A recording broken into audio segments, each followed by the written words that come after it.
অভিযোগ সংশ্লিষ্ট জনাব মোহাম্মদ ফরিদুল হক খান, সাবেক সংসদ সদস্য জামালপুর ২ ও সাবেক ধর্মমন্ত্রী, পাবলিক সার্ভেন্ট হিসাবে অপরাধমূলক অসদাচরণ ও ক্ষমতার অপব্যবহারের মাধ্যমে অসাধু উপায়ে জ্ঞাত আয়ের উৎসের সাথে অসঙ্গতিপূর্ণ ৩,৪,০০,০০০ টাকারও বেশি মূল্যের সম্পদ অর্জন ও দখলে রাখা এবং নিজ ও তার স্বার্থ সংশ্লিষ্ট প্রতিষ্ঠানের নামে ১১টি ব্যাংক হিসাবের মাধ্যমে ৫২,৪৬,০০,০০০ টাকারও বেশি সন্দেহজনক লেনদেন করে মানি লন্ডারিং সংক্রান্ত সম্পৃক্ত অপরাধ, দুর্নীতি ও ঘুষ সংগঠনের মাধ্যমে প্রাপ্ত অর্থ বা সম্পত্তির অবৈধ উৎস গোপন বা আড়াল করার উদ্দেশ্যে স্থানান্তর, রূপান্তর এবং হস্তান্তরের অপরাধে দুর্নীতি দমন কমিশন আইন ২০০৪, দুর্নীতি প্রতিরোধ আইন ১৯৪৭ এবং মানি লন্ডারিং প্রতিরোধ আইন ২০১২-এর সংশ্লিষ্ট ধারায় একটি মামলা রুজুর সিদ্ধান্ত গৃহীত হয়েছে।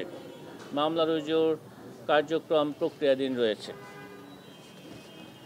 অভিযোগ সংশ্লিষ্ট জনাব মোহাম্মদ ফরিদুল হক খানের স্ত্রী জনাব আফরোজা হক জ্ঞাত আয়ের উৎসের সাথে অসঙ্গতিপূর্ণ ১,২,২,৩৫,০০০ টাকারও বেশি মূল্যের সম্পদ অর্জন।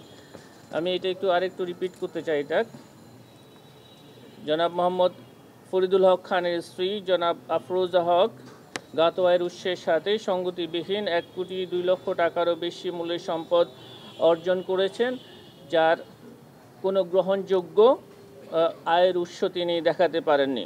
এক্ষেত্রে তিনি তার স্বামী জনাব মোহাম্মদ ফরিদুল হক খান কর্তৃক অসৎ উপায়ে উপার্জিত অর্থ দ্বারা ১,২,০০,০০০ টাকারও বেশি মূল্যের সম্পদ অর্জন ও দখলে রাখার অপরাধে জনাব আফরোজা হক ও তার স্বামী জনাব মোহাম্মদ ফরিদুল হক খান, সাবেক সংসদ সদস্য ও সাবেক ধর্মমন্ত্রীর বিরুদ্ধে দুর্নীতি দমন কমিশন আইন ২০০৪-এর ২৭ ধারা এবং দণ্ডবিধি ১০৯ ধারায় আরও একটি মামলা রুজুর সিদ্ধান্ত গৃহীত হয়েছে।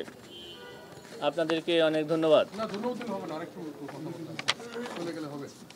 আমরা জানি যে সাবেক প্রধানমন্ত্রী শেখ হাসিনার কন্যা সায়মা পুতুল নিয়ে আপনাদের বেশ কিছু কার্যক্রম রয়েছে, বিবৃতিগুলো বলেছেন। বাংলাদেশি কাউকে জিজ্ঞাসাবাদ করেছেন?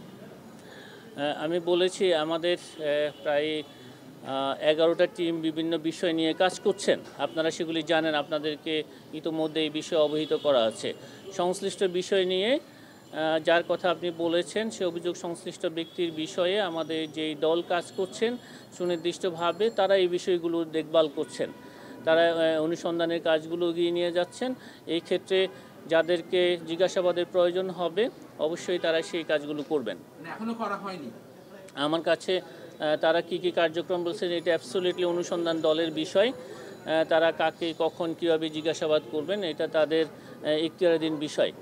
এই বিষয়ে কোনো অগ্রগতি হলে আমি আপনাদেরকে পরবর্তীতে জানাতে পারবো।